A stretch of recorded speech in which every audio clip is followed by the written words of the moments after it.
નમસ્કાર મિત્રો, સ્વાગત છે તમારું વિડીયોમાં। તો મિત્રો, પીએમ કિસાન સન્માન નિધિ યોજના આ યોજના હેઠળ સરકાર તરફથી ખેડૂતોને વર્ષના 6,000 જે 2,000ના હપ્તે સહાય આપવામાં આવે છે।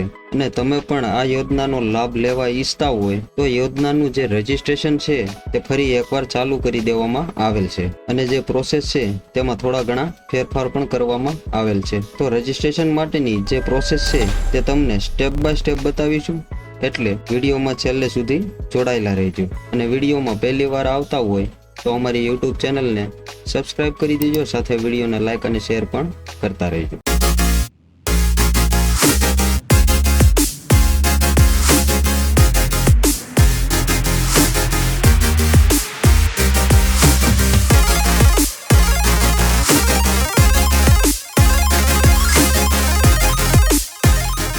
તો મિત્રો, રજીસ્ટ્રેશન પહેલા અમુક ડોક્યુમેન્ટ જરૂરી રહે છે, જેમ કે આધાર કાર્ડ, મોબાઈલ નંબર જે આધાર કાર્ડ સાથે લિંક હોવો જરૂરી છે। અને આધાર કાર્ડમાં કોઈ પણ મોબાઈલ લિંક ના હોય તો પહેલા મોબાઈલ નંબર લિંક કરાવવો જરૂરી છે। ત્યારબાદ બેંક પાસબુક। હવે જે બેંક પાસબુક છે તેનું ઓનલાઈન રજીસ્ટ્રેશનમાં કોઈ મહત્વ નથી, પણ ફોર્મ સાથે તેની ઝેરોક્ષ જોડવી જરૂરી છે। ત્યારબાદ રેશન કાર્ડ, ત્યારબાદ 7/12/8 અને જે વારસાઈ કરાવેલું હોય તે અંગેનો 6 નંબર હકપત્રક। તો મિત્રો, 7/12/8 અને 6 નંબર ઓનલાઈન તમે કઈ રીતે મેળવી શકો તેના માટે અમારી યુટ્યુબ ચેનલ પર વિડીયો બનાવેલ છે, તે વિડીયો જોઈ તમે માહિતી મેળવી શકો છો। હવે ત્યારબાદ બે ઓપ્શન આવે છે આ ફોર્મ ભરતી વખતે, લેન્ડ રજીસ્ટ્રેશન આઈડી અને લેન્ડ વિઝિટિંગ ડેટ। આ બંને ઓપ્શનની માહિતી તમે ક્યાંથી મેળવી શકો છો તેના ઉપર પણ એક વિડીયો બનાવેલ છે, તે પણ તમે અમારી યુટ્યુબ ચેનલમાં વિડીયો જોઈ તેની માહિતી મેળવી શકો છો। અને ત્યારબાદ એક પીએમ કિસાનનું ચેકલિસ્ટ ફોર્મ, જેની લિંક તમને વિડીયોની ડિસ્ક્રિપ્શનમાં મળી જશે। તો મિત્રો, એટલા ડોક્યુમેન્ટ અને થોડી ઘણી માહિતી સાથે તમે આ પીએમ કિસાન યોજનાનું રજીસ્ટ્રેશન કરી શકો છો। તો ચાલો તમને સ્ટેપ બાય સ્ટેપ જે પ્રોસેસ છે તે બતાવી દઈએ। તો સૌપ્રથમ તો તમારે તમારા મોબાઈલ કે કોમ્પ્યુટરમાં કોઈ પણ એક બ્રાઉઝર ઓપન કરવાનું રહેશે। ત્યારબાદ ત્યાં તમારે ગૂગલમાં પીએમ કિસાન સર્ચ કરવાનું રહેશે। ત્યારબાદ તમારી સામે પીએમ કિસાન સન્માન નિધિની પહેલી જ વેબસાઇટ આવે છે તેના ઉપર ક્લિક કરવાનું રહેશે। ત્યારબાદ તમારી સામે કંઈક આ રીતનું પેજ આવશે, જેમાં તમે જોઈ શકો છો ન્યૂ ફાર્મર રજીસ્ટ્રેશન, તેના ઉપર ક્લિક કરવાનું રહેશે। અને નીચે પણ તમને અહીંયા એક ઓપ્શન જોવા મળશે ન્યૂ ફાર્મર રજીસ્ટ્રેશન, અને એ સિવાય પણ અલગ અલગ ઓપ્શન આપેલ છે। તો આપણે અહીંયા ન્યૂ ફાર્મર રજીસ્ટ્રેશનનું જે ઓપ્શન છે તેના ઉપર હવે ક્લિક કરીશું। ક્લિક કર્યા બાદ તમારી સામે આ રીતનું પેજ આવશે, જેમાં જે ફોર્મ છે તે બે કેટેગરીમાં ડિવાઈડ કરેલ છે, શહેરી વિસ્તાર અને ગ્રામ્ય વિસ્તાર। તો તમે શહેરી વિસ્તારમાં રહેતા હોય તો તેના માટે તમારે અર્બન સિલેક્ટ કરવાનું રહેશે, અને ગ્રામ્ય વિસ્તારમાં રહેતા હોય તો તેના માટે તમારે રૂરલ સિલેક્ટ કરવાનું રહેશે। તો આપણે જે રૂરલ વાળો ઓપ્શન સિલેક્ટ કરીશું, કારણ કે ગ્રામ્ય વિસ્તાર લાગુ પડે છે। ત્યારબાદ નીચે અહીંયા આધાર કાર્ડ નંબર એન્ટર કરવાનો રહેશે। ત્યારબાદ અહીંયા મોબાઈલ નંબર એન્ટર કરવાનો રહેશે, અને જે મોબાઈલ નંબર આધાર કાર્ડ સાથે લિંક હોવો જરૂરી છે। ત્યારબાદ અહીંયા સ્ટેટ સિલેક્ટ કરવાનું રહેશે, જે પણ સ્ટેટ લાગુ પડતું હોય તે પ્રમાણે। અને ત્યારબાદ જે કેપ્ચા કોડ છે તે બાજુના કોલમમાં એન્ટર કરવાનો રહેશે। હવે એટલી માહિતી એન્ટર કર્યા બાદ નીચે તમને અહીંયા એક ગેટ ઓટીપી નું ઓપ્શન જોવા મળશે, એના ઉપર ક્લિક કરવાનું રહેશે। જેવું જ તમે તેના ઉપર ક્લિક કરશો એટલે જે મોબાઈલ નંબર તમે એન્ટર કર્યો હોય છે આધાર કાર્ડ સાથે લિંક હોય તેના ઉપર એક પીએમ કિસાનનો ઓટીપી સેન્ડ કરવામાં આવશે। તે ઓટીપી તમારે અહીંયા એન્ટર કરવાનું રહેશે, અને ઓટીપી ના આવે તો અહીંયા રીસેન્ડનું એક ઓપ્શન આપવામાં આવેલ છે, તેના ઉપર ક્લિક કરીને તમે ફરીવાર ઓટીપી મોકલી શકો છો। ત્યારબાદ જે કેપ્ચા કોડ છે તે અહીંયા બાજુના કોલમમાં એન્ટર કરવાનો રહેશે, અને ત્યારબાદ નીચે અહીંયા જે સબમિટનું ઓપ્શન છે તેના ઉપર ક્લિક કરવાનું રહેશે। જેવું જ તમે તેના ઉપર ક્લિક કરશો એટલે એક આધાર કાર્ડનો ઓટીપી સેન્ડ કરવામાં આવશે, તે ઓટીપી અહીંયા એન્ટર કરવાનો રહેશે। ત્યારબાદ જે કેપ્ચર કોડ છે તે અહીંયા બાજુના કોલમમાં એન્ટર કરવાનો રહેશે।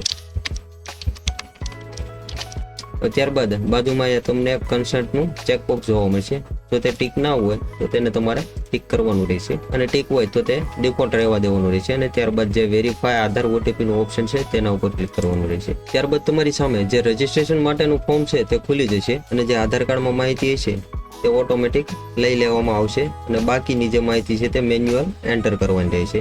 જેમ કે અહીંયા ડિસ્ટ્રિક્ટ છે તેમાં જિલ્લો સિલેક્ટ કરવાનો રહેશે, ત્યારબાદ સબ ડિસ્ટ્રિક્ટમાં તાલુકો સિલેક્ટ કરવાનો રહેશે, અને બ્લોકમાં પણ તાલુકો સિલેક્ટ કરવાનું રહેશે, અને જે વિલેજનું ઓપ્શન છે તેમાં ગામ સિલેક્ટ કરવાનું રહેશે। ત્યારબાદ કેટેગરીમાં જનરલ, એસટી, એસસી જે લાગુ પડતું હોય તે પ્રમાણે સિલેક્ટ કરવાનું રહેશે। ત્યારબાદ અહીંયા ફાર્મર ટાઈપમાં બે ઓપ્શન તમને જોવા મળશે, સ્મોલ 1-2 અક્ષર અને એક છે અધરનું ઓપ્શન. તે માહિતી તમારે જે 8 હોય તેમાં ચેક કરી લેવી કે જે જમીનનો વિસ્તાર છે તે 2 હેક્ટર કરતાં વધારે હોય તો તેના માટે તમારે અધરનું ઓપ્શન સિલેક્ટ કરવાનું રહેશે, અને 2 હેક્ટર કરતાં ઓછી હોય કે પછી 2 હેક્ટર જ હોય તો તેના માટે તમારે સ્મોલ 2 હેક્ટર વાળું ઓપ્શન સિલેક્ટ કરવાનું રહેશે. તો અહીંયા આપણે જમીનનો વિસ્તાર 7 હેક્ટર છે એટલે અધરનો ઓપ્શન સિલેક્ટ કરીશું. ત્યારબાદ આધાર નંબર, મોબાઈલ નંબર, એડ્રેસ અને પિનકોડ તે ડિફોલ્ટ રહેશે. ત્યારબાદ અહીંયા તમને એક ઓપ્શન જોવા મળશે father, mother and husband name. જે વ્યક્તિનું રજીસ્ટ્રેશન કરવાનું હોય તેમના પિતા, માતા અથવા પતિનું નામ એન્ટર કરવાનું રહેશે. તો અહીંયા આપણે જે પિતાનું નામ છે સરનેમ સાથે તે કોપી કરીને ત્યાં એન્ટર કરી દઈશું. ત્યારબાદ અહીંયા એક ઓપ્શન છે લેન્ડ રજીસ્ટ્રેશન આઈડી, જે તમને અગાઉ પણ જણાવેલ હતું કે જે લેન્ડ રજીસ્ટ્રેશન આઈડી છે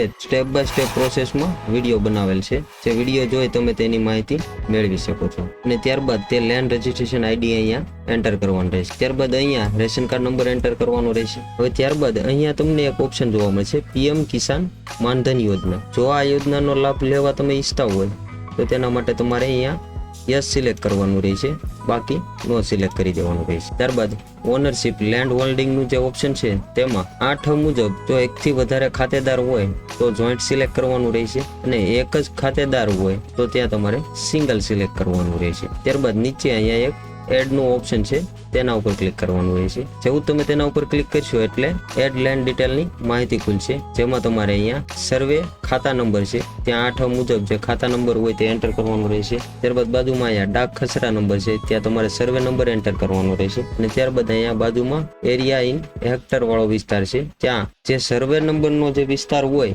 હેક્ટરમાં તે એન્ટર કરવાનો રહેશે. હવે ત્યારબાદ લેન્ડ ટ્રાન્સફર સ્ટેટસ, જેમાં તમને 2 ઓપ્શન જોવા મળશે બિફોર અને આફ્ટર. એટલે કે 2019 પહેલા જો જમીનમાં વારસાઈ થઈ હોય કે પછી વેચાતી લીધી હોય કે પછી હયાતીમાં હક દાખલ કરેલ હોય તો બિફોર સિલેક્ટ કરવાનું રહેશે, અને 2019 પછી વારસાઈ થઈ હોય કે પછી હયાતીમાં હક દાખલ કરેલ હોય કે વેચાતી લીધી હોય તો આફ્ટર સિલેક્ટ કરવાનું રહેશે. તો અહીંયા જે અમે ખેડૂત ખાતેદારનું ફોર્મ ભરી રહ્યા છીએ તેની વારસાઈ હકપત્રક 6 નંબર પ્રમાણે 2019 પહેલા થયેલ છે એટલે બિફોર સિલેક્ટ કરીશું. ત્યારબાદ અહીંયા એક ઓપ્શન આવે છે લેન્ડ ટ્રાન્સફર ડિટેલ્સ, જેમાં તમને અલગ અલગ ઓપ્શન જોવા મળશે. જો કોઈ એવી વ્યક્તિ છે જેમના પતિના અવસાન બાદ તેમનું નામ 7/12 ચડાવેલ હોય તો ડેથ ઓફ હસબન્ડ સિલેક્ટ કરવાનું રહેશે, અને જો કોઈ ખેડૂતના પિતાના અવસાન બાદ તેમનું જમીન 7/12 આવેલ હોય તો ડેથ ઓફ ફાધર સિલેક્ટ કરવાનું રહેશે, અને પિતા કે પછી પતિના હયાતીમાં જ વારસાઈ કરાવેલ હોય તો તેના માટે લેન્ડ વિરાસત સિલેક્ટ કરવાનું રહેશે,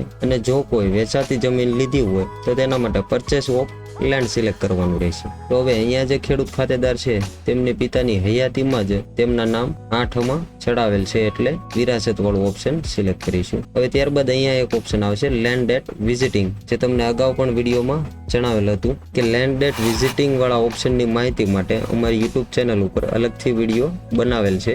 જે વિડીયો જોઈ તમે ત્યાંથી માહિતી મેળવી શકો છો, અને ત્યારબાદ તે લેન્ડ ડેટ વિઝિટિંગ અહીંયા એન્ટર કરવાની રહેશે. ત્યારબાદ પટ્ટા નંબરને આરએફ તેમાં તમારે નો સિલેક્ટ કરવાનું રહેશે, અને ત્યારબાદ અહીંયા એક એડનું ઓપ્શન છે તેના ઉપર ક્લિક કરવાનું રહેશે. જેવું તમે તેના ઉપર ક્લિક કરશો એટલે તે માહિતી અહીંયા ઉપર એડ કરી દેવામાં આવશે. ત્યારબાદ 8 મુજબ જો એકથી વધારે સર્વે નંબર હોય તો તે સ્ટેપ બાય સ્ટેપ ઉપર મુજબ એડ કરવાના રહેશે. બધા જ સર્વે નંબર એડ કર્યા બાદ નીચે હવે અહીંયા એક અપલોડ સપોર્ટિંગ ડોક્યુમેન્ટનું ઓપ્શન છે, જેમાં અહીંયા 3 ડોક્યુમેન્ટ અપલોડ કરવાના રહેશે એક જ પીડીએફમાં, અને જે પીડીએફની મેક્સિમમ સાઇઝ છે તે 200 KB થી વધારે ના હોવી જોઈએ. તો જે 3 ડોક્યુમેન્ટ અપલોડ કરવાના છે એક પીડીએફમાં તેમાં એક તો 8, ત્યારબાદ બીજું જે 6 નંબર વારસાઈ કરાવેલ હોય કે પછી હયાતીમાં હક દાખલ કરેલ હોય કે વેચાતી લીધી હોય તે અંગેનો હકપત્રક અને આધાર કાર્ડ, આ 3 ડોક્યુમેન્ટની એક પીડીએફ બનાવી લેવી, અને ત્યારબાદ તે અહીંયા અપલોડ કરવાની રહેશે. તો તેના માટે આપણે અહીંયા ચૂઝ ફાઇલ વાળો ઓપ્શન છે તેના ઉપર ક્લિક કરીશું એટલે જે પીડીએફ ફાઇલ હોય તે સિલેક્ટ કરવાની રહેશે, અને ત્યારબાદ અહીંયા ઓપન વાળો ઓપ્શન છે તેના ઉપર ક્લિક કરવાનું રહેશે એટલે તે પીડીએફ ફાઇલ અહીંયા એડ થઈ જાય છે. અને ત્યારબાદ નીચે જે સેવનું ઓપ્શન જોવા મળશે તેના ઉપર ક્લિક કરવાનું રહેશે.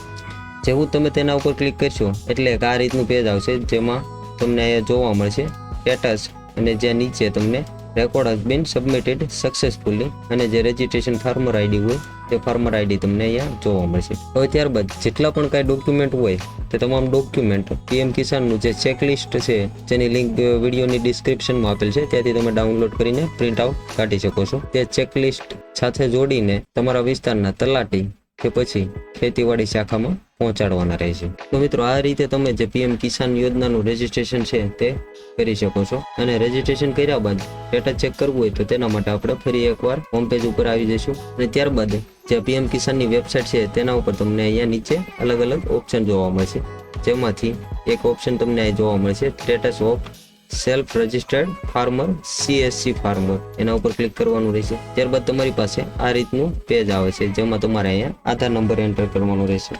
આધાર નંબર એન્ટર કર્યા બાદ જે આ કેપ્ચા કોડ છે તે અહીંયા બાજુના કોલમમાં એન્ટર કરવાનો રહેશે. અને ત્યારબાદ જે બાજુમાં સર્ચનું ઓપ્શન છે તેના ઉપર ક્લિક કરવાનું રહેશે. ત્યારબાદ તમારી સામે જે ન્યૂ રજિસ્ટ્રેશન માટે ફોર્મ ભરેલું છે તેની તમામ માહિતી ઓપન થઈ જાય છે અને તમે અહીં જોઈ શકો છો સ્ટેટસમાં pending for approval at sub district block level અને અહીંયા તમને રજિસ્ટ્રેશન ડેટ જોવા મળશે. વિડીયો ગમે તો લાઈક કરો, શેર કરો અને સબસ્ક્રાઇબ કરો. ફરી મળીશું એક નવા ટોપિક સાથે નવા વિડીયોમાં. ત્યાં સુધી જય હિન્દ, વંદે માતરમ.